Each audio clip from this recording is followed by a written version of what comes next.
that we will all experience in life. It's normal and even healthy to have some level of stress. Whether it's work, family, friends, extracurriculars, or anything in general, stress can help us feel motivated and manage growth. What is important, however, is that we manage that stress so it doesn't overwhelm us and in methods that work for us. Now, I want you all in the audience to close your eyes and take a deep breath in. Now, imagine all of the stress in your life being crumpled into a ball and into a mixing bowl. We're going to add a few key ingredients. The first is extreme self-criticism. The next is the need to be nothing less than perfect, the hyperfixation on every little detail, and how on earth do we manage all of that? Now, please open your eyes. My friends, this is what we call perfectionism. Now, I'm sure a lot of you in the audience can relate to creating a to-do list that somehow seems endless. Some people call this procrastination, and that just might be true. A study in York University shows that 44% of students would label themselves as procrastinists, while 55% will call themselves perfectionists. Now, here's the correlation. Perfectionists tend to set the bar so high for themselves that they would often neglect the task or the deadline completely and say it's not good enough. For me, this certainly hits home, and in fact, this almost prevented me from standing in front of you all today and giving you this talk. I gave a lot of different excuses. I said, I just don't have enough time, or I just don't have anything interesting enough to talk about. But they were all excuses. Now, if there is something bothering you, it is genuinely important to balance work-play. But in my experience, this talk was definitely possible, and I was just preventing myself from doing so. Now, I want to talk a little bit more about the dangers of perfectionism. There was once an art competition that I was really looking forward to participating in. And so, with 1 month before the deadline, I painted almost every single day. But something was never quite right. Maybe the colors were off, or the composition was weird, and the facial expressions weren't speaking to me. In the end, somehow, I managed to paint four versions of the same painting. And do you want to know what the worst part was? I didn't even submit it before the deadline. That day, I was so disappointed, so angry at myself, but it also gave me a new perspective. Since the competition was taking place on social media, I was able to look through the comments and see what people thought.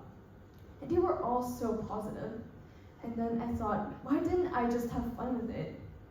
I mean, art is a means of creative expression, and if those of you in the audience also paint, you'll know that the details you think ruin the painting are details that no one else really notices it. So just have fun. So, I want to talk more about perfectionism in our generation. Perfectionists tend to set such high expectations of themselves, and their self-worth is sometimes linked to some form of success or achievement. And that's dangerous because it's often linked with depressive traits, especially in secondary students. Now, just 2 weeks ago, our students just finished their mock exams. Phew, thank God that was over. But it also gave way to a lot of stress, a lot of anxiety, and a lot of disappointment. A study in October 2024 showed that secondary students in Hong Kong, they rated a survey on the life not worth living scale, and it was a 6.74 out of 10. The study also found that the older the student, the higher the rating. It's the lowest it has been in 7 years. I mean, we have to stop this from happening, right?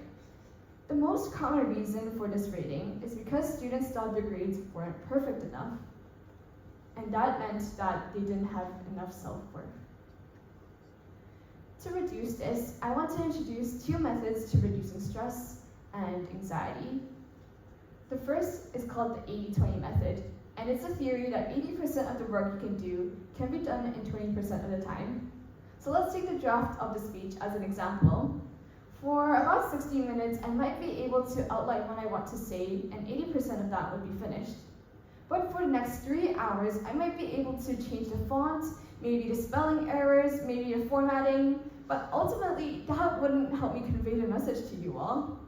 I know, it looks so good, you can't help it sometimes. But does making the text pink really help me get the message across? Okay, the next method I will talk about now is called the power pose.